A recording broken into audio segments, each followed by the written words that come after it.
অবশেষে মতানৈক্য ভুলে এক হলো জামাতে ইসলামী ও ইসলামী আন্দোলন। বিভেদ পাশ কাটিয়ে নির্বাচন ইস্যুতে একসাথে চলার ইঙ্গিত দিল দল দুটি। বরিশালের চরমোনাইতে একত্রিত হলেন দুই দলের আমির। জানিয়েছেন আগামী নির্বাচনে এক ব্যালটে যার প্রকাশ পাবে।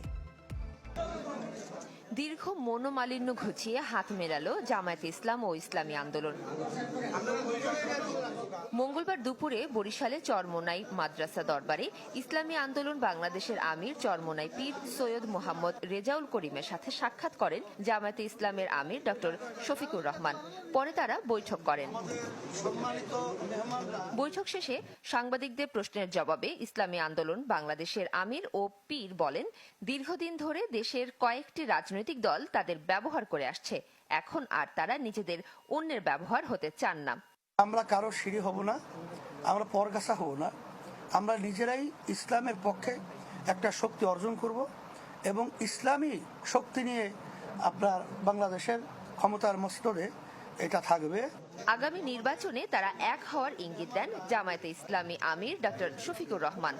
আমরা এক আছি তো, আমরা এক আল্লাহ, এক কলিমা, এক রসুল সাল্লাল্লাহু আলাইহি সাল্লাম, আমরা সবাই বিশ্বাস করি। এই জায়গায় আমাদের মধ্যে কোনো বিভক্তি নেই। জনগণের প্রত্যাশা, দেশের দেশপ্রেমিক ইসলামী জনতার প্রত্যাশা হচ্ছে যে সব কেন্দ্রে যেন একটা বাক্স থাকে। বিকেলে জামায়াতে ইসলামীর জেলা ও মহানগর কর্মী সম্মেলনে যোগ দেন ডক্টর শফিকুর রহমান। এ সময় তিনি বলেন, আগে গণহত্যার বিচার, তারপর জনগণই রায় দিবে আওয়ামী লীগের রাজনীতি করার অধিকার আছে কিনা। আগামীতে সুষ্ঠু নির্বাচন হলে ওই গণহত্যাকারী দল বাংলাদেশের নির্বাচনে অংশগ্রহণ করতে পারবে কি? আমরা বলি আগে গণহত্যার বিচারটা হোক,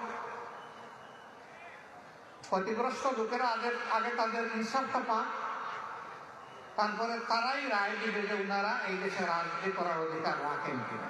জামায়াত আমির বলেন, মুক্তিযুদ্ধের পক্ষে আর বিপক্ষের শক্তি বলে একটি গোষ্ঠী জনগণকে দুই ভাগ করার চেষ্টা চালাচ্ছে, তাই সবাইকে ঐক্যবদ্ধ হয়ে চক্রান্ত মোকাবেলার আহ্বান জানান। বাংলাদেশ জামাতে ইসলামী জিন্দাবাদ। Desk report, channel 24।